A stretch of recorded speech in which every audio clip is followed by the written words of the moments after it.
Excited na ho ba tayo this morning? Let me read Romans 5 verse 8 that says, God shows His love for us in this, while we were still sinners, Christ died for us. Ephesians 3:17 to 19. And I pray that you, being rooted and established in love, may have power together with all the saints to grasp how wide and long and high and deep is the love of Christ. And to know this love that surpasses knowledge, that you may be filled with the measure of all the fullness of God. Allow me to use this title, baka yung iba magulat. How deep is your love? Ba't kayo nakatingin sa akin? Akala nyo ba Bee Gees ako? may kanta po palang ganun. Yung mga kumakanta na parang merong nakabara sa lalaman. Sila po yun. Pero hindi lang naman silang may karapatang magtanong ng tanong na ito. And this morning, gusto kong silipin po natin again yung isang klase ng pagmamahal na ibinigay po ng Diyos sa atin. The last Sunday, ang ganda ho ng preaching. Amen po ba? Sino ho yung mga napagpala, na hambalos? Last Sunday, ang title po ni Dr. Lilian is Passionate for You. Passionate love for God sparks spiritual revival and help us free from spiritual dryness. Nandiyan po yung mga points po ni Ma'am Lilian. Our passionate love for God must be tested, protected, and cultivated. Malinaw po yun. Amen po ba? Yun po ang konsepto ng love ng tao patungo sa Diyos. Malinaw po yun. Yung tayo, kung paano natin dapat ipakita yung passionate love natin sa atin pong Diyos. Amen. Well, this morning, silipin naman po natin yung isang konsepto. It's about yung love ng Diyos sa tao. Nagtatanong tayo, Lord, gaano ba kalalim ang iyong pag-ibig sa akin? Sa buwan po ng February, nakita niyo ba yung OG Road ngayon? Pulang-pula. Pulang-pula, Ma'am Lilian, yun pong Olongapo-Gapan Road, dyan sa may intersection. Dumudugo paggabi. Dahil sa dami ho ng mga pusong nakasabit po doon. Pumunta ka sa mall, may iba't ibang konsepto ang tao pagdating sa buwan ng February. May mga puso na kapag nakita mo, biyak, madam. Opo, yung crack. Wala yung kalahati. So meaning, may hinahanap yung puso na yon. Hello, sa mga naghahanap. Sa mga hanggang ngayon, hinahanap si Mr. Right or si Miss Right, pero nahulog ka kay Mr. Wrong. May puso naman na ang ganda, pero may nakabaon. Tapos may patak pa ng dugo. Ramdam mo yung sakit. Pero may mga pusong nagniningning. Ito pa namang buwan po ng February ay love month, pero ngayon pa naman nagkakaroon ng hiwalayan. Dahil sa prenup. Labasan lang pala ng pera ang usapan pag kinakasal. Buti na lang ako'y nakapag-asawa ng simple lang at hindi nag-require ang biyanan ko ng aking mga asset. Dahil kapag nilabas ko po yung asset ko, malamang wala silang makita.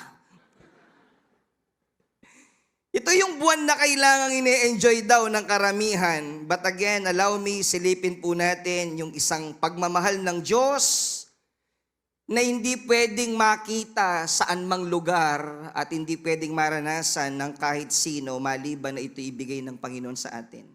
Again, narinig na po natin the last Sunday yung konsepto ng paano natin mahalin ang Diyos na ibinigay po ni Ma'am Lilian. And this morning, silipin naman po natin kung anong lalim meron ang pagmamahal ng Diyos sa atin. Balikan ko po yung Ephesians 3 verse 17. It says, "And I pray that you, being rooted and established in love, may have power together with all the saints to grasp how wide and long and high and deep is the love of Christ, and to know this love that surpasses knowledge, that you may be filled with the measure of all the fullness of God." Simula po nang si Pablo ay na-encounter ang Lord Jesus dun sa road of Damascus, nagkaroon ng turnaround si Paul dun sa kanya pong pagkakakilanlan sa Panginoon. Relihiyoso po si Pablo, isang matalinong mag-aaral ng scripture. Alam mo niya ang konsepto ng Diyos, pero maling Diyos yung kanyang pinaniniwalaan pala't pinaglilingkuran. Nung dumating yung time na nagkaroon ng encounter si Paul dun sa road of Damascus, nakilala ang isang Jesus na totoong nagmahal sa kanya ng tunay. Ito na hoy yung salitang lumalabas sa bibig po niya. Wagas at dakila ang pag-ibig po ng ating Panginoon. Amen po ba?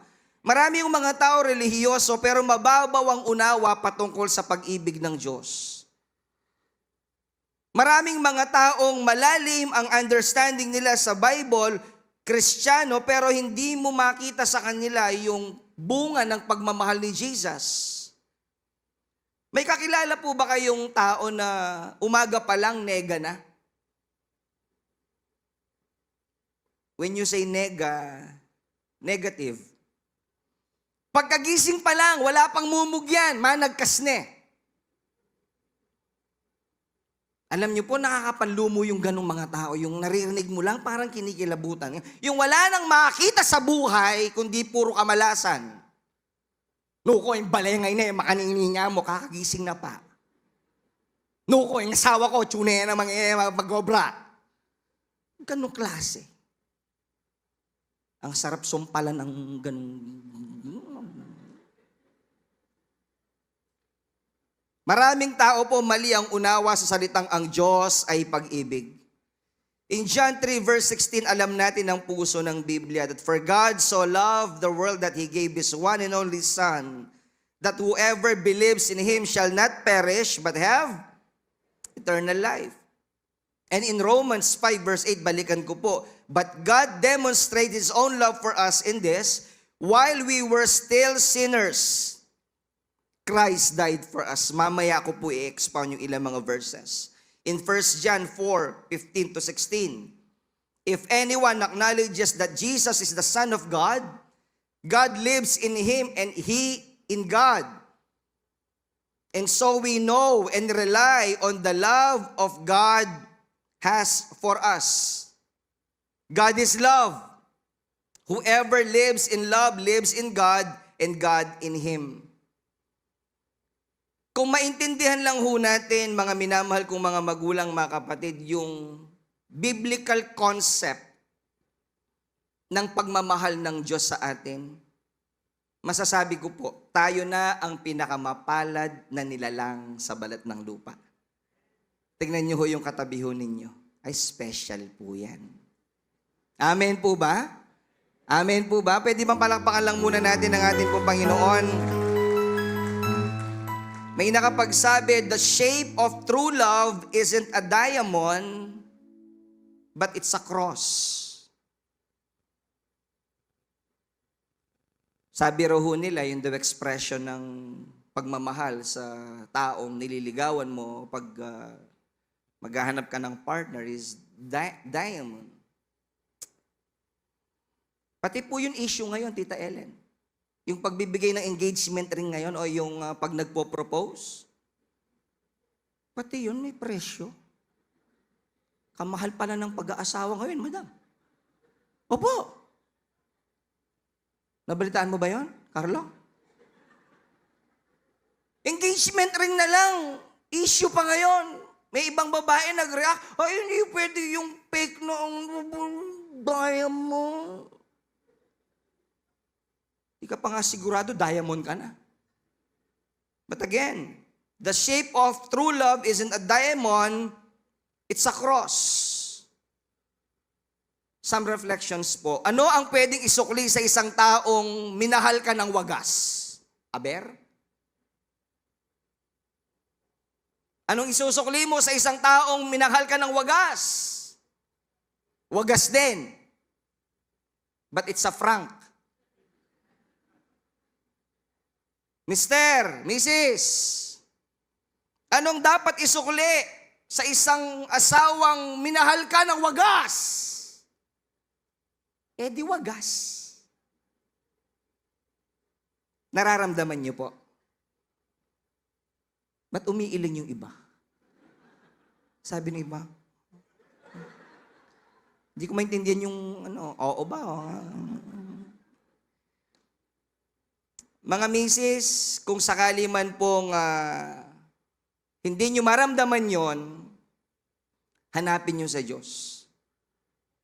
Mga sir, mga mister, na katulad ko, just learn to appreciate your spouse. Kahit konti lang. Konti. Konti lang. I-appreciate nyo po siya. Yun po ang need kasi ng mga kababaihan. That simple words of affirmation, yung assurance na, darling, alam kong pagod na pagod ka, nasuportahan kita. Sige, ito pa yung maruming damit laban mo. Sige. Okay, at least nagpasalamat ka. Hindi yung uuwi ka, ikaw na lalaki, pagod na yung misis mo, pag uwi, ngongo ka pa. Alam mo yung misis na nga. Eh, pag umuwi, hindi lang number ng bahay. Sarap pa inumin ng kerosene pag gano'n no? Anong dapat makita sa atin na dapat iparamdam natin sa mga taong tayo'y mahal na mahal? Niyo ba? Eh pastor, paano pag hindi marunong magpakita ng pagmamahal ang asawa ko? Sa kabila ng lahat ng pinapakita ko, ipagpasa Diyos mo na lang, sister or brother. At humarap ka sa salamin, yakapin mo sarili mo. Marunong kayong yumakap ng sarili?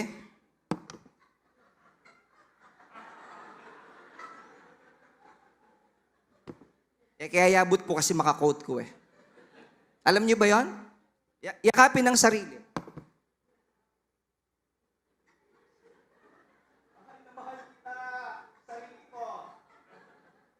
Ganun po yakapin ng sarili.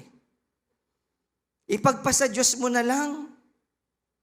Kasi may iba't ibang languages of love, di ho ba, Madam Lilian? May mga tao talagang kulang ng appreciation. Kung yung asawa mo, nung nagbuhos ang Diyos ng appreciation, ni katiting hindi nakasalo, ba't mo pinili? Choice mo eh. Yung bang kahit mamatay-matay ka na sa trabaho, wala ka malang maramdaman na, oh darling, thank you so much. Wala. Huwag kayong mag-expect sobra sa mga partners nyo. Mapuprostrate lang po kayo, maniwala kayo sa akin. February 14? Come on. Hindi alam ang bulaklak. Kung walang magbigay ng Feb 14 sa mga asawa ninyo, huwag kayong malungkot kasi nire-ready namin Feb 15 sweldo. Pag 14, walang sobre. Pag 15, Sir Arjun, may sobre po yun. Pili kayo, 14 na walang sobre o 15 na may sobre. O, di ba? Nagbago utak nyo ngayon. Ang dami natin minsang mga argumento sa buhay na kapag doon tayo tumingin, alam nyo, huwag tayong masyadong pabebe. Yung punong-puno ka ng parang insecurity sa buhay. Hindi man lang ako mahal. Hindi man lang ako mahal. Hindi man lang. Pwede ba? Sapat na ang Diyos sa atin. Amen po ba?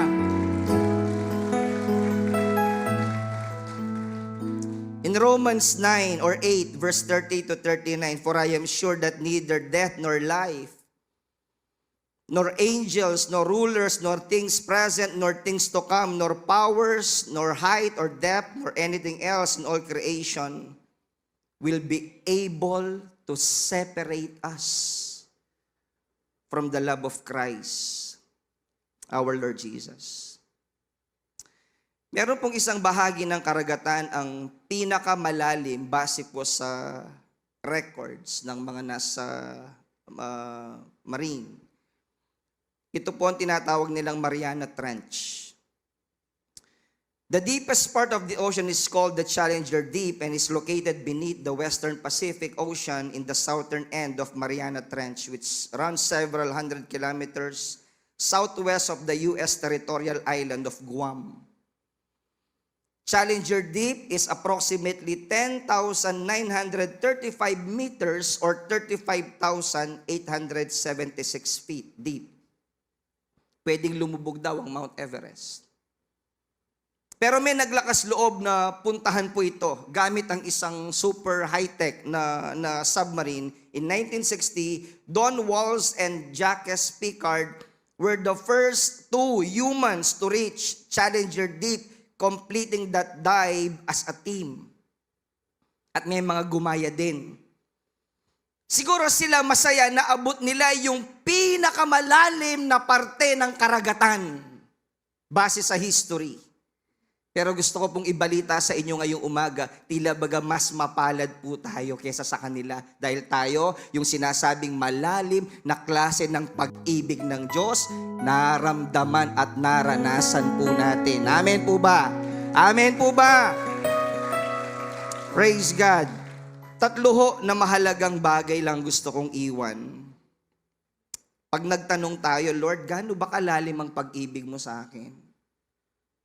Kung gusto ho nating i-define or sabihin anong timbang, una ho, for me, God's love is costly and extravagant. Masyado hong mataas ang presyong ipinambayad ho ng Lord sa atin nung tayo po ay kanyang tinubos sa ating mga pagkakasala. Sobrang kamahal kaya, again, kung titignan nyo ho, yung buhay na meron po tayo, wag nating tignan na para bagang napaka-ordinaryo ho ng buhay na ito. Hindi po. Iba ang presyong pinambayad ng Diyos sa atin. When we say costly, it means expensive, pricey, inflated. And when you say extravagant, is over-generous, excessive. When you say costly, expensive, high in price.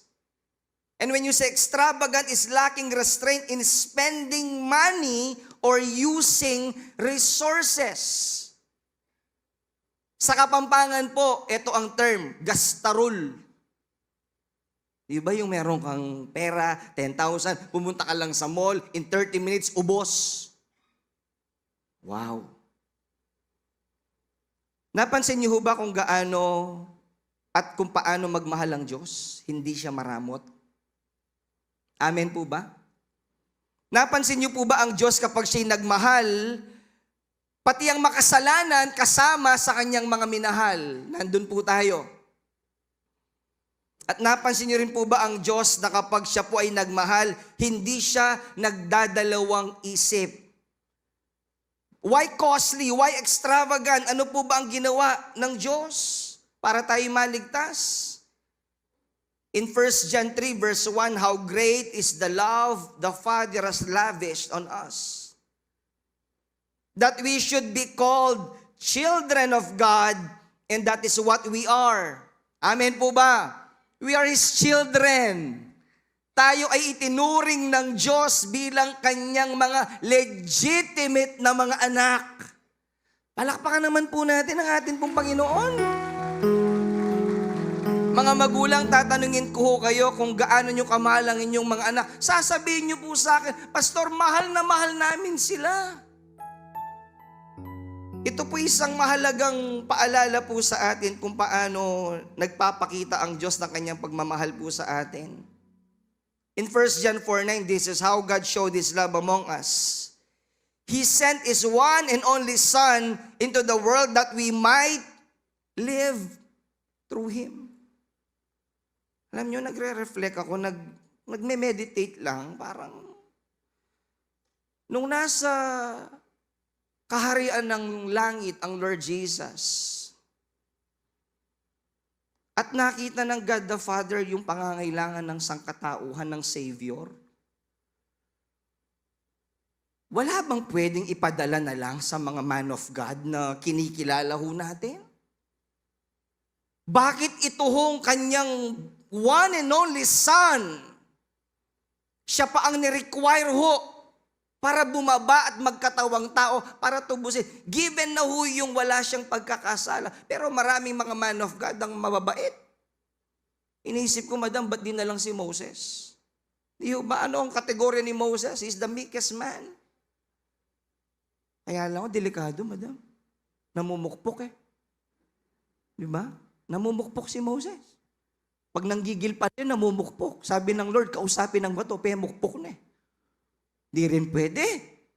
Naisip ko, why not David? A man after God's own heart. Yun ang titulo ni David sa Biblia. A man after his own heart. Napansin ko, delikado din. Kapag walang ginagawa si David, nakakakita ng Bathsheba eh. Walang qualified. So ang pinaka-decision ho ng Diyos Ama, ibigay ang kanyang bugtong na anak sa atin. More than just tokens or words. God demonstrated His love through a sacrifice that caused Him, His Son, to die on the cross for our sins. Ganito ho kalaki ang presyong ipinambayad ng Diyos para tayo tubusin sa ating mga pagkakasala. Masasabi niyo po bang napakapalad niyo ngayong umaga? Masasabi niyo po bang napakayaman po natin ngayong umaga? Pwede ba nating palakpakan muna ang ating pong Panginoon? May kaibigan ho ba kayo na kapag nanlibre wagas? Yung mga kaibigan mo kapag niyaya ka sa resto, sasabihin sa'yo, name it, anong gusto mong restaurant? Ikaw ang mamili, akong bahala.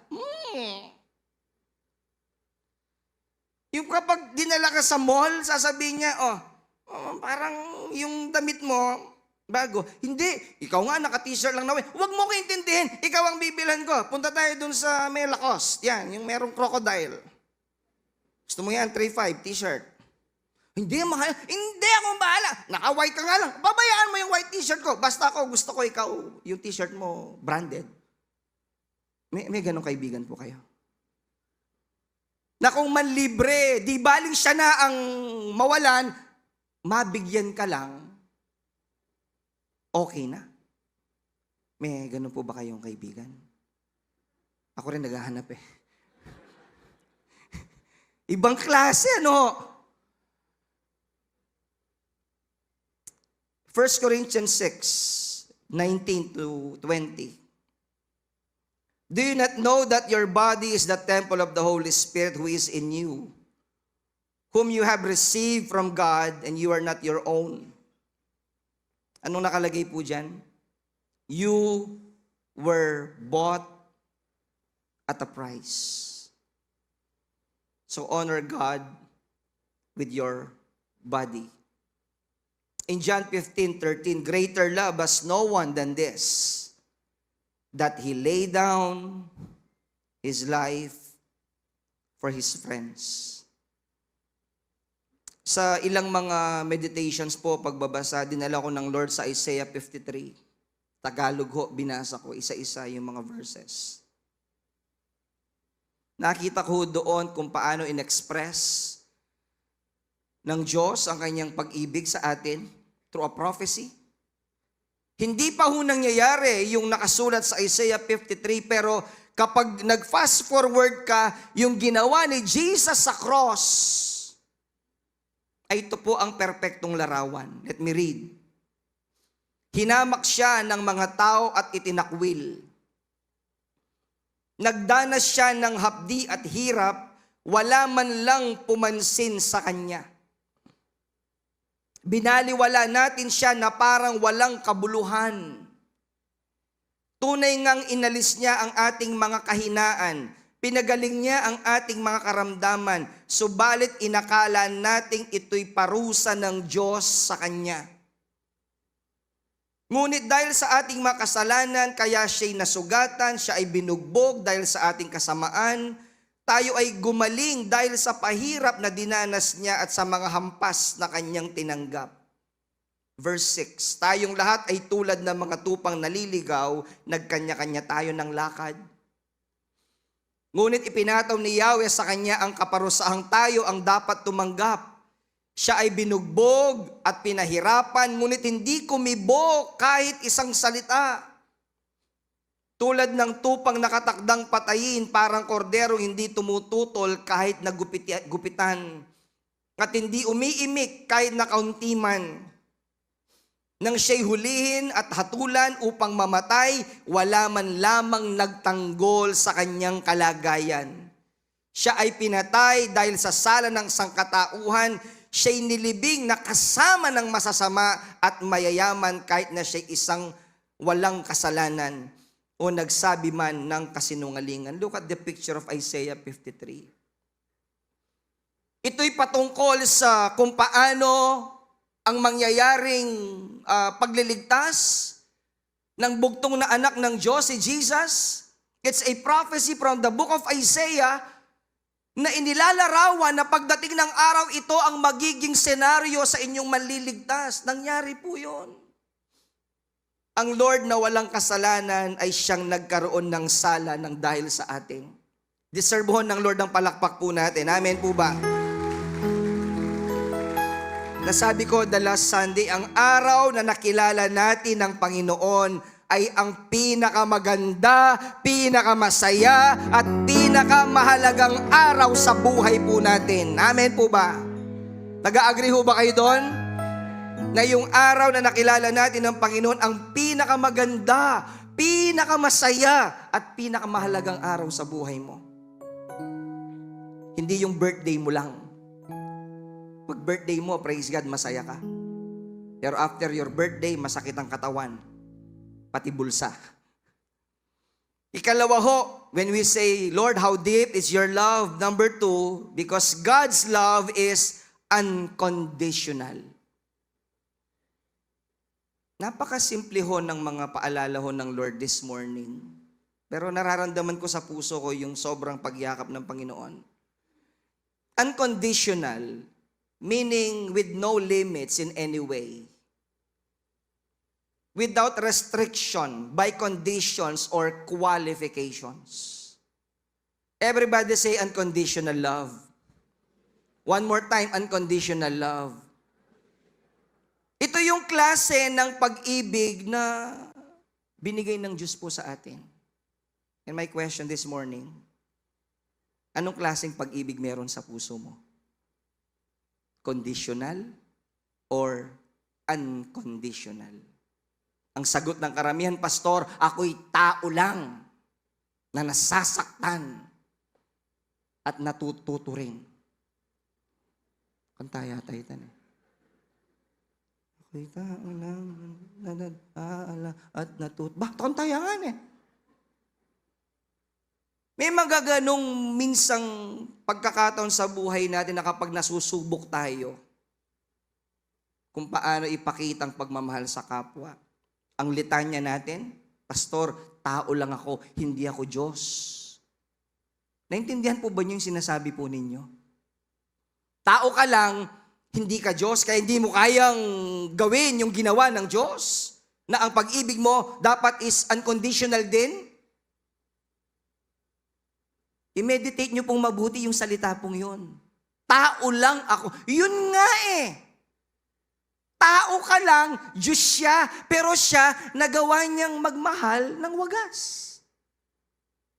Amen po ba? Marahil merong kurot sa puso natin yung pangangaral ngayong umaga, but I know this is our season na mag-release tayo ng kabigatan sa puso natin. Amen po ba? Di ba masayang gumising pag wala ang kagalit? Amen. Masarap dumaan sa inyong street kapag lahat ng tao, Jomo. Baliming Jo, kaya kapampangan, ng vibes me. Amen po ba? Yung kapitbahay mo, alam niya, born again ka, paglalabas, good morning sister, good morning brother. Yung tuwang-tuwa kapag nakita ka. Doon sa lugar natin, Santo Tomas, kada NOP, dahil may mga gwardiya ho doon or mga barangay tanod na nagro-robing paggabi, paglabas namin ng NOP, may dalang pandesal, may dalang kape, ibinibigay sa mga tanod. Tuwang-tuwa ho sila. Masaya kapag nararamdaman yung pag-ibig sa puso. Hindi yung nararamdaman yung sama ng loob sa puso. Balikan ko yung Romans 5:8. Anong sabi po doon? But God demonstrated His own love for us in this, pakibasa.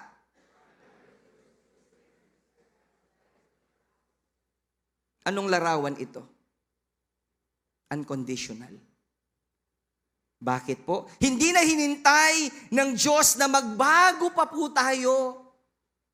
Maging relihiyoso. Para sabihin ng Lord sa atin na okay, kung ikaw goods ka na, okay, ready na ako mamatay para sa'yo. Hindi ho eh. He demonstrated His love while we were still sinners. Christ died for us. Hindi natin kailangan maging perpekto. Amen po ba? Hindi natin kailangan magbago lahat bago ipakita ni Jesus ang kanyang pagmindi po. Advance na po niyang ibinigay po yon. That was 2,000 years ago. Kaya tignan ho natin to, silipin natin itong mahalagang bagay na ito na kailangan maintindihan, maunawaan po natin. Total love month, sinilip ko po yung definition ng love sa Bible in 1 Corinthians 13. Basahin ko po. Love is patient. Love is kind. It does not envy. It does not boast. It is not proud. It is not rude. It is not self-seeking. Sa mga wedding po, pinagdidiinan ko po ito. It is not easily, pakibasa, it is not easily, one more time, it is not easily angered. Hindi ho magagalitin. Hindi ka lang ginawa ng kape, naninigaw ka na. Gumawa ka magsama. Total 3-in-1 lang naman yan. May mga ganong konsepto minsan. Sidetrack lang ako ng konti. Ako po'y lumaki sa isang pamilya na ang modeling sa bahay. Ito po, excuse me lang, baka sabihin nyo Pastor, ano pakialam mo? Ito yung, ang pinapaliwanag ko po is yung kung ano yung minsang nakikita, hindi automatic na yun ang gagayahin. Lumaki ako sa isang pamilya na ang imahe sa bahay, yung tatay ko po ang siyang, the typical setup, pinaglilingkuran ng nanay. Uupo ang tatay sa mesa, ihahapag ng nanay ang plato, kutsara, baso, tinidor, pitsyel, tubig. Ulam, lahat. Pagkatapos kumain, tatayo ang tatay, aalis, liligpitin ng nanay, lahat. Damit, lalabhan. Pag tatrabaho ang tatay ko, yung polo, nasa kama na, yung underwear, lahat. Ganun po ang imaging na nakita ko. Pero nung ako po'y kinasal, ang motivation ko, sabi ko, mukhang maganda yun na. That is the typical setup. Wow, uupo ka na lang. Kakain ka na lang. Wow, mukhang masarap yun, Tita Ellen. Yung pagkaupo mo sa mesa, may kape. Wow, praise God! Maninap kupalo.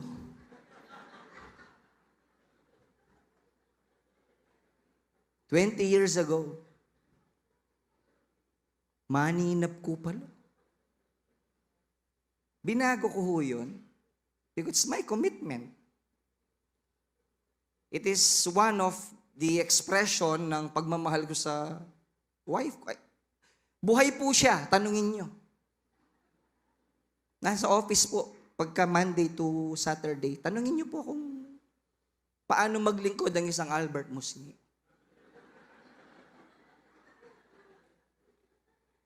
Pag sinabi niyang mahilig manood minsan pagka free time niya ng mga Korean novela, madam. Sa mga Korean novela pa naman, Dr. Aloy, nanuhan ka kananda. Yung Pache Manalbe na ako. O na mo. Ramen. Ramen. Ramen. In 30 minutes, may ramen ka. Ang sabi ng iba, sana all? Dinidefine ko lang ho yung love. It keeps no record of wrongs. Hello?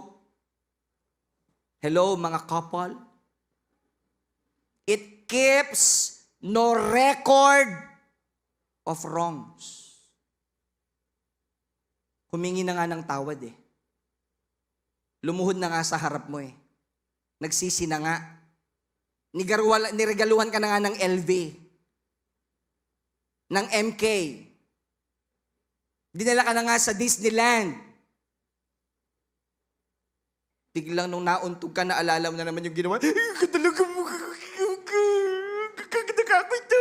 Kalikit ko kaya.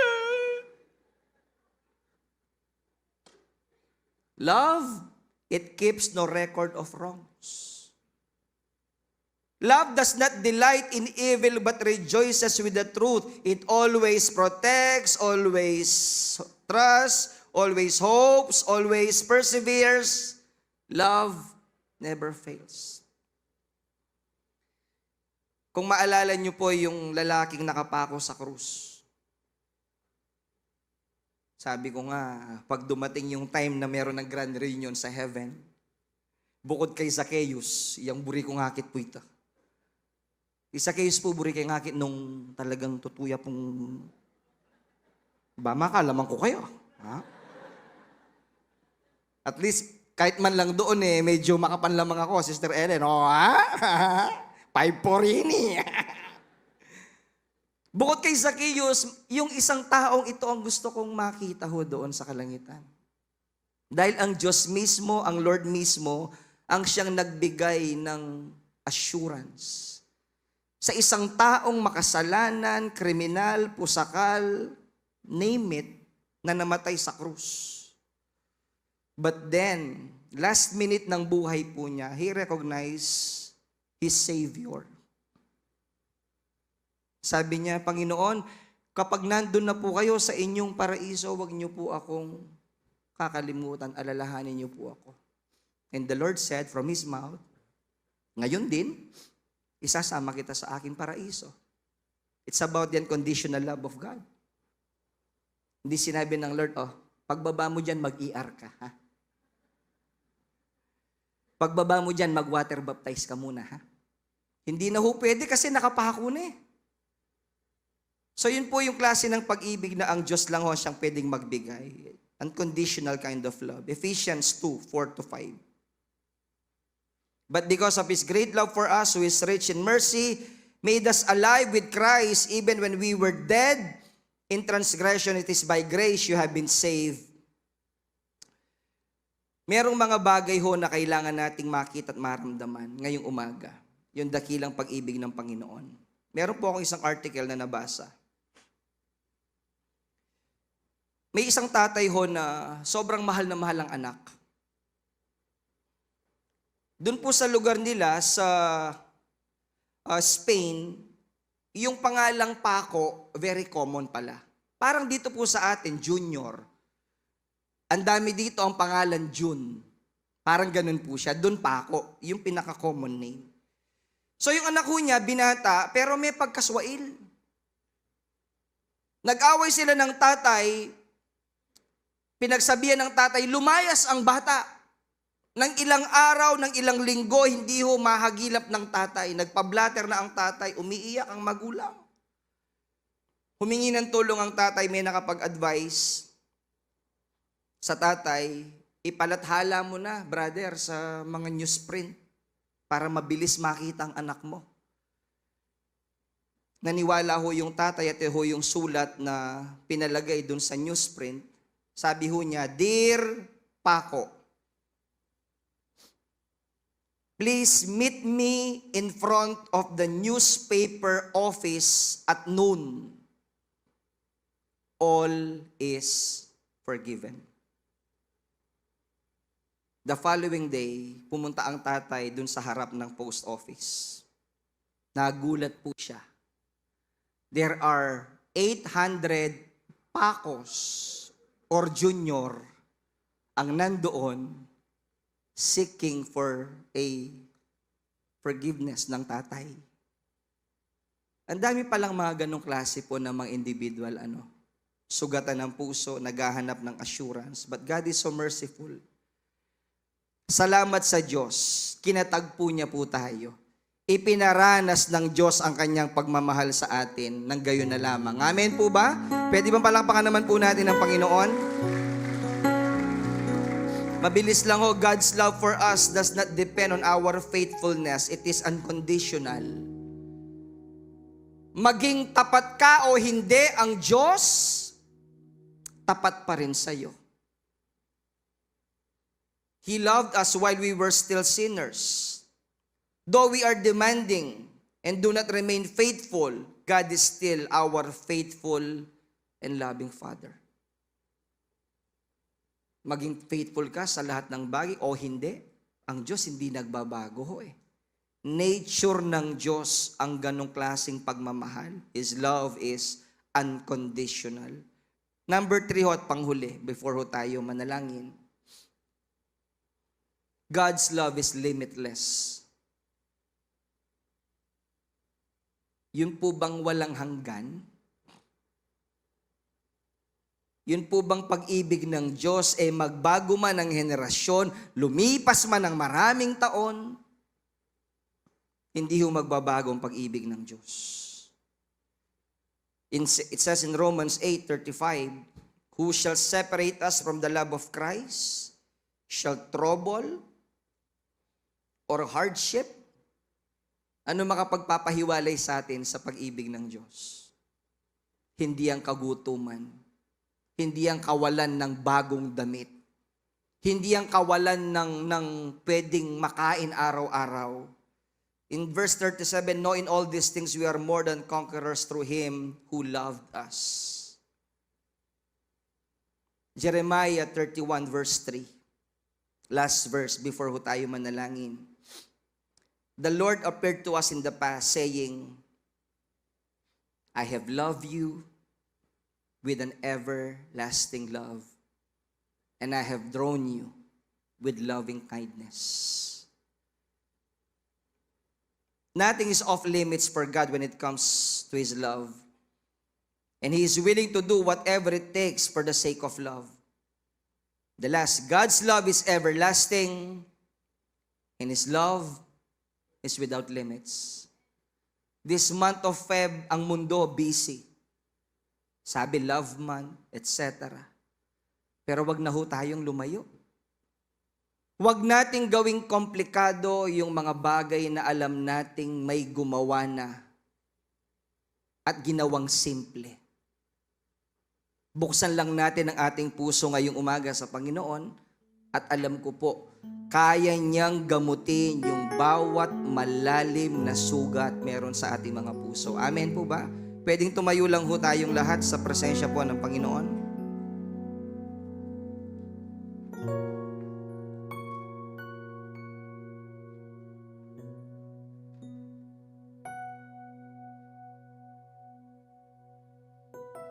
Meron pong isang babae na ang pangalan po ay si Tammy Harris from Virginia. Matagal na ho niyang hinahanap ang kanyang biological mom. ilang years, laging nagtatanong, naglilibot sa iba't ibang state ng United States para lang magka-idea kung buhay pa ba o patay na yung kanya hong nanay. Ang dami niyang mga kasama sa office, doon sa isang building ho na yon. Laging nagkukwentuhan, dala-dala yung birth certificate po niya, hinahanap. Yung nandun sa pangalan na yon. Sa ibang department, meron ding isang nanay naman ang may hinahanap. Hinahanap niya yung nawawala niyang anak. Tinatanong din sa mga ka-office mate niya na kasama sa kanilang department, ano yung pwedeng gawin, ano yung pwedeng gawan ng paraan para makita yung anak. Alam niyo nakakatuwa at nakakagulat. They are in the same building, magkaiba lang ng department. Sa tagal ng panahon na naghahanapan, magnanay pala sila. So what's the lesson po? Sabi ho dito, you've been searching maybe for someone or something that has been missing in your life. You've been trying to find someone or something to give you meaning and purpose or a sense of belonging, happiness, or love. What you may not have realized is that someone has also been searching for you. And is closer than you think. God has been close to you all the time. And He is waiting for you to make the discovery that He is your Heavenly Father who loves you and who wants to have a close relationship with you.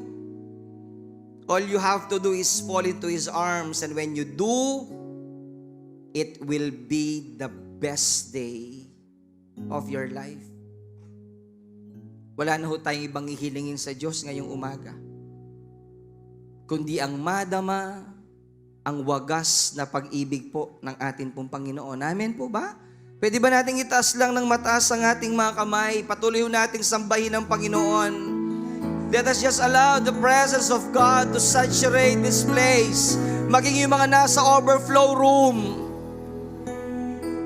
Ito ang aming awit ngayong umaga, Panginoon.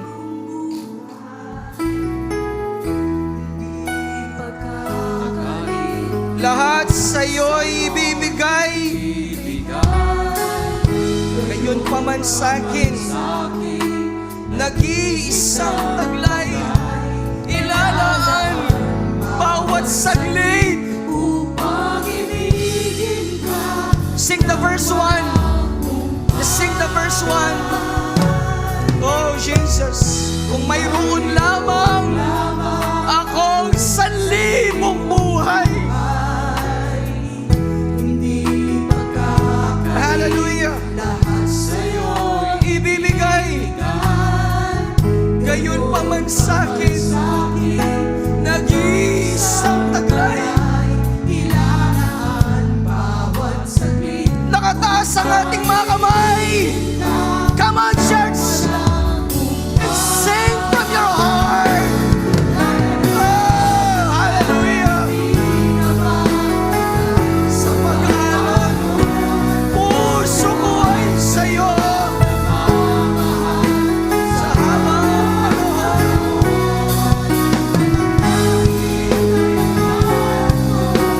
ikaw ay sambahing. Wakas na pasakan iyong ibig. Malakit, kaya ng dagat. Hallelujah. Sa pag-aalon, puso ko ay sa'yo.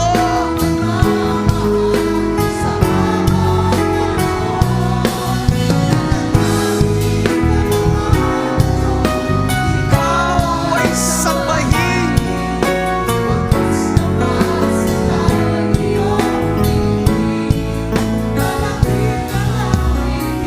Tingin lang ho saglit kay Pastor Albert, ano ho ang response natin sa isang Diyos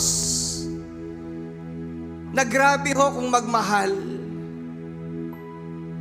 You still remember that day nung ikaw ay nasa banig ng karamdaman?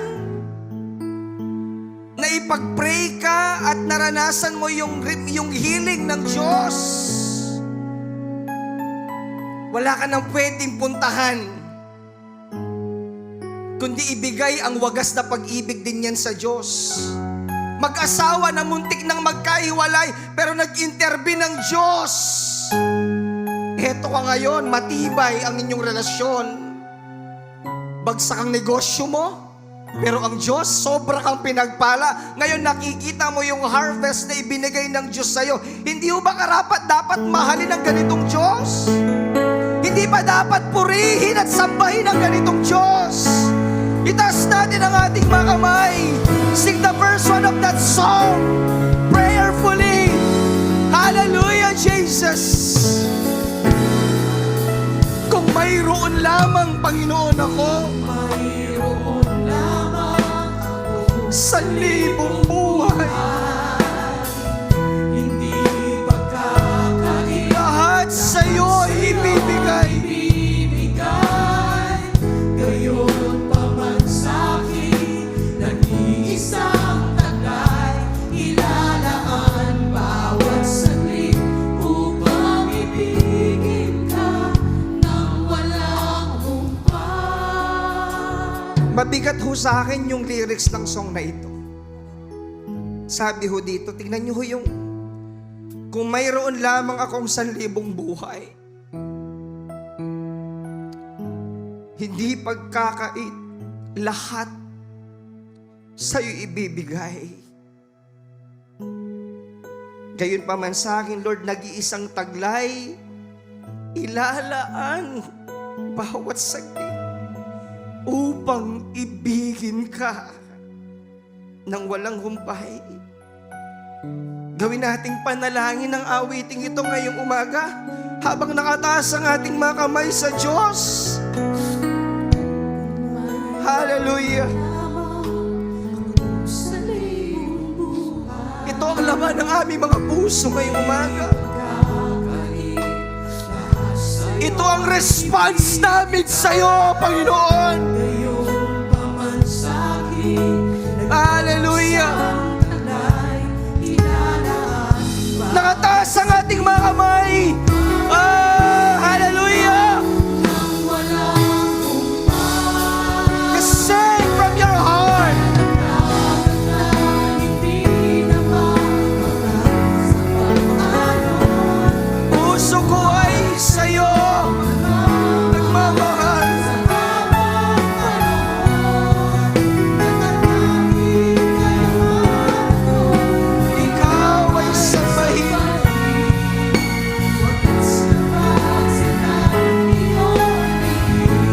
Let the people sing. Gaya ng dagat.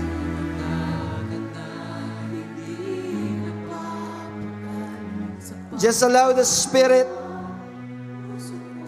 Just allow the Spirit. Dumadalo yung pag-ibig ng Diyos sa lugar na ito. I can sense the love of God is flowing even sa overflow room. Nararamdaman ko pong yakap ng Panginoon ngayong umaga. Mahal na mahal ka niya.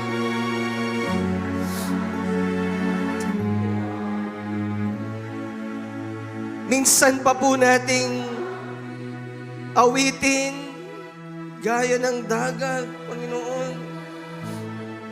Hindi napapag sa pag-alon. Puso ko ay sa'yo nagmamahal sa habang panahon. Hallelujah. Bibigyan ko kayo ng chance to pray, to thank God, to worship the Lord. Just allow the Spirit kalakip ng awitin. While the organ is playing, just give thanks to the Lord. Pasalamatan mo ang Panginoon sa lahat ng kanyang ginawa sa buhay mo. Come on, just worship Him, church. Come on, worship Him. Oh, express how much you love Jesus. Express how much you love Jesus. Oh, hallelujah, hallelujah. Mahal na mahal ka po namin, Panginoon. Mahal na mahal mahal ka namin. Maybe you're struggling this morning. May mga relasyon na sinisira ang kaaway, pamilyang ginigiba ni Satanas. Iangkla po natin ang atin pong tiwala sa salita ng Diyos na siyang nagsabing hindi kailanman tayo iiwan ni pababayaan man. Nakataas ang ating mga kamay. Just allow the Spirit. Just allow the Spirit. Lord, salamat po. Salamat sa iyong pagmamahal. Salamat sa iyong pag-ibig na hindi nagmamaliw. Salamat sa iyong wagas na pagmamahal. Thank you for your unconditional love for us, Lord. In the name of Jesus. Personal ho tayong manalangin sa Panginoon ngayong umaga bago ako mag-release ng isang pastoral prayer. Just allow the Spirit, Lord, salamat ng marami. Hawakan mo bawat buhay namin. Lord, bless every families. Nararamdaman ko, Panginoon, ang iyakap mo ngayong umaga. Salamat, salamat, salamat, Panginoon. Nakataas po ang ating mga kamay. Tanggapin niyo po ang himala na dumadaloy sa lugar na ito in the name of Jesus. Dumadaloy ang himala, pag-ibig ang kapangyarihan ng Panginoon sa lugar na ito. Receive your healing right now. Receive your miracle right now. In the mighty name of Jesus, let there be healing. Let there be deliverance in Jesus' name. In the name of Jesus. Sino man po ang may mga struggle, Lord, sa kanila pong pamilya, sa kanilang relasyon, mag-asawa, Lord, mag-intervene ka, Panginoon. Maghari ka, Lord, sa bawat buhay ng iyong mga anak. Nakataas ang ating mga kamay. For the very last time, sing that song prayerfully. Oh, Jesus. Hallelujah. Sa Panginoon, puso ko ay sa iyong pagmamahal. Sa habang panahon, natatanging Hallelujah. Ikaw ay sambahin. wagas na pagsinta. Sa huling pagkakataon, sing this song from your heart. Thank you, Lord Jesus. Hallelujah.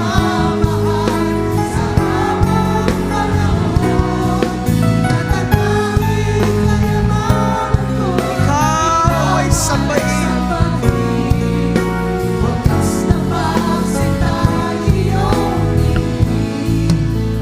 Thank you, Jesus. Pwede ba nating palakpakan ng ating pong Panginoon? Yung the best na palakpak para sa isang Diyos na wagas kung magmahal. Nasabi ko po the last time, kung meron tayong alam na gamot sa cancer na pwedeng mag-heal dun sa ganong klase ng sakit, hindi nyo ipagdadamot po yun.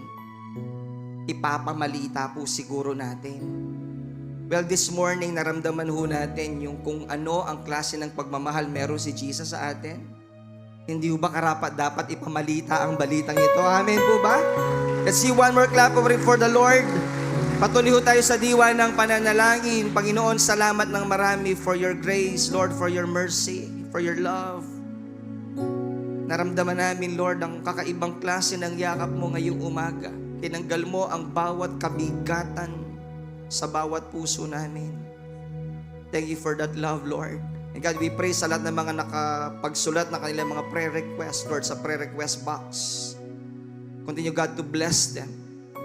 Lord, iparanas mo, Panginoon, ng supernatural breakthrough sa kanila. Ano man ang kanilang mga petitions, ano man ang mga pananampalatayang meron sa kanilang mga puso habang isinusulat nila ang kanilang mga prayer requests. Lord, continue, God, to grant and bless them in the name of Jesus. Nakataas ang ating mga kamay. The Lord bless you and keep you. The Lord make His face shine on you, be gracious to you. The Lord turn His face towards you and give you peace. The Lord bless you and enlarge your territory, and His hand will be with you and keep you from harm. The love of God the Father, the grace of the Lord Jesus and the sweet fellowship of the Holy Spirit be upon us all, now and forever. Everybody will say,